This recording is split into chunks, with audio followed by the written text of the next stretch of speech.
તો નવા મંત્રીમંડળના વિસ્તરણનું કાઉન્ટડાઉન શરૂ થઈ ગયું છે। ગાંધીનગર મહાત્મા મંદિરમાં શપથવિધિની તૈયારીઓ પણ શરૂ કરી દેવાઈ છે। મંત્રી ઋષિકેશ પટેલ અને ગૃહ રાજ્યમંત્રી હર્ષ સંઘવી પહોંચ્યા છે મહાત્મા મંદિર। આવતીકાલે થનાર શપથ ગ્રહણની તૈયારીઓની સમીક્ષા કરવામાં આવી રહી છે। તો કાલે થશે શપથ વિધિ। ઋષિકેશ પટેલનું કહેવું છે કોણ કોણ આવશે એનું કન્ફર્મેશન મળ્યા પછી જ જાણ કરવામાં આવશે। તો મંત્રીમંડળ વિસ્તરણ અંગે આ મોટા સમાચાર છે। રાજ્યપાલ આજે રાત્રે 8 વાગે ગાંધીનગર પરત ફરશે। તેઓ બીજા કાર્યક્રમમાં અત્યારે વ્યસ્ત છે। રાત્રે 8 વાગે ગાંધીનગર આવશે ને આવતીકાલે શપથ વિધિ યોજાશે।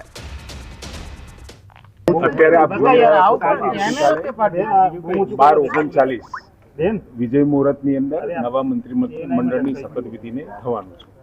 એના અંગે આ આખી માહિતી કેટલા લોકો આવશે, શું આવશે એની વ્યવસ્થા આજે હું અને હર્ષભાઈ જોવા કેન્દ્રીય નેતૃત્વમાંથી કોઈ રહેવાનું છે એ કન્ફર્મેશન મળશે એ પ્રમાણે। સાહેબ કયા કયા રાષ્ટ્રીય નેતાઓ આવશે અને કયા પ્રકારની કન્ફર્મેશન મળ્યા પછી એ વાત કરીશું।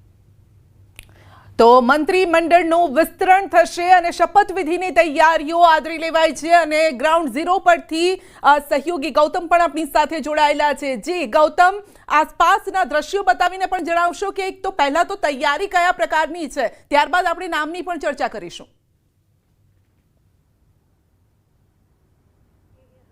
जी बिल्कुल, मंत्रीमंडळનું વિસ્તરણ થવાનું છે અને આવતીકાલે વિધિવત રીતે હવે તારીખની જાહેરાત કરી દેવામાં આવી છે। આવતીકાલે 11 વાગ્યાથી તમામ મંત્રીઓ જે છે તે શપથ ગ્રહણ સમારોહ જે છે તે યોજાશે અને 12:39ના વિજય મુહૂર્તની અંદર તેમના શપથવિધિ સમારોહ જે છે તે થવાનું છે અને મહાત્મા મંદિર ખાતે આ શપથવિધિ સમારોહ થવાનો છે। આ પ્રકારના દ્રશ્યો અત્યારે હાલ તો જોવા મળી રહ્યા છે। આ પ્રકારની તૈયારીઓ જે છે તે અત્યારે હાલ પૂરજોશની અંદર ચાલી છે।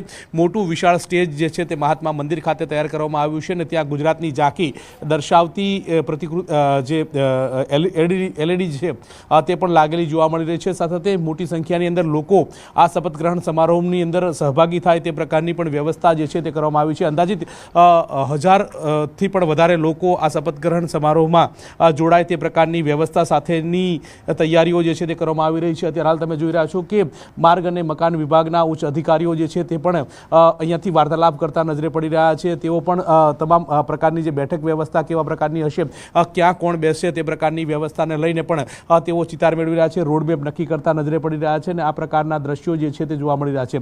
મહત્વનું એ છે કે અનેક દિવસથી ચર્ચા ચાલતી હતી કે મંત્રીમંડળનું વિસ્તરણ થવાનું છે, પરંતુ હવે એ દિવસ નિર્ધારિત થઈ ચૂક્યો છે અને આવતીકાલે આ મંત્રીમંડળનું વિસ્તરણ થવાનું છે। મહત્વનું એ છે કે આ તૈયારીઓ અત્યારે હાલ ચાલી રહી છે। તૈયારીને લઈને ઋષિકેશ પટેલ આરોગ્ય મંત્રી જે છે તેઓ પણ મહાત્મા મંદિર ખાતે પહોંચ્યા હતા। તેમણે પણ તમામ પ્રકારની જે તૈયારીઓ જે છે તેની રૂપરેખાના દિશા નિર્દેશ અંતર્ગતની જે સમીક્ષા જે છે તે કરવામાં આવી હતી। તેમની સાથે ગૃહ રાજ્યમંત્રી હર્ષ સંઘવી જે છે તે પણ અહીંયા આવ્યા હતા અને તેઓએ પણ આ તમામ જે વ્યવસ્થા કરવામાં આવી છે તેની સમીક્ષા કરી હતી અને અહીંયા તમે જોઈ રહ્યા છો કે તમામ પ્રકારની વ્યવસ્થા સજ્જ જે છે તે જોવા મળી રહ્યું છે। આવતીકાલે ઠીક 12 વાગે આ શપથ ગ્રહણ સમારોહ જે છે તે યોજાવાનો છે। મહત્વનું એ છે કે અનેક નેતાઓના નામ જે છે તે પણ ચર્ચાઈ રહ્યા છે। આવતીકાલે આ ગુજરાતના મંત્રીમંડળનું વિસ્તરણ થવાનું છે। આજે મુખ્યમંત્રી ભૂપેન્દ્ર પટેલ મુંબઈમાં છે। મુંબઈથી તેઓ 4 વાગે પરત આવવાના છે। સાંજે 4 વાગે મંત્રીમંડળની એક મહત્વની બેઠક મળશે તે પ્રકારના સમાચાર પ્રાપ્ત થઈ રહ્યા છે। મહત્વનું સાથે તે પણ છે કે સરકારમાં ચાલુ રહેલા મંત્રીઓ નહીં લેવાય, રાજીનામા નહીં લેવાય એ પ્રકારની પણ વાત સામે આવી રહી છે। બેઠકમાં મુખ્યમંત્રી જે છે તે રાજ્યપાલને મળશે, બાદમાં નવા પસંદ કરાયેલા ધારાસભ્યોને જાણકારી જે છે તે પણ આપવામાં આવશે। ધારાસભ્યોને જાણકારી કર્યા બાદ સહિતની પ્રક્રિયા જે છે તે આજે યોજાવાની છે। રાષ્ટ્રીય મહામંત્રી સુનિલ બંસલ જે છે તેઓની પણ ઉપસ્થિતિ જે છે તે ગુજરાતની અંદર થઈ ચૂકી છે અને આવતીકાલે આ શપથ ગ્રહણ સમારોહ જે છે તે યોજાવાનો છે। અને આપ જે પ્રકારના દ્રશ્ય જોઈ રહ્યા છો કે તૈયારીઓ જે છે તે પૂરજોશની અંદર ચાલી રહી છે અને તમામ નેતાઓ જે છે તે આ મંત્રીમંડળની અંદર શપથ ગ્રહણમાં યોજાવાના છે। મહત્વનું એ છે કે અનેક નેતાઓના નામ જે છે તે ચર્ચાઈ રહ્યા છે, ત્યારે હવે કોનું પલ્લું ભારે રહે છે, કોને આ પ્રકારનું પ્રતિનિધિત્વ મળે છે તે ઉપર સૌ કોઈની નજર છે। મહત્વનું સાથે ગૌતમ, આવતીકાલે ફરી એક વખત સમય જણાવશો, સાથે કોણ કોણ મહાનુભાવો હાજર રહેવાના છે, સૂચિ શું એ સામે આવી ગઈ છે કે આવતીકાલે કોણ કોણ હાજર રહેશે, કેટલા વાગ્યાનો સમય છે અને આપની પાછળ જે સ્ટેજ દેખાઈ રહ્યું છે એટલે અનુમાન લગાવીએ છીએ કે ત્યાં જ શપથવિધિ એટલે જેના નામ હશે સ્ટેજ પર ચડશે, તો કોણ કોણ હશે લિસ્ટમાં?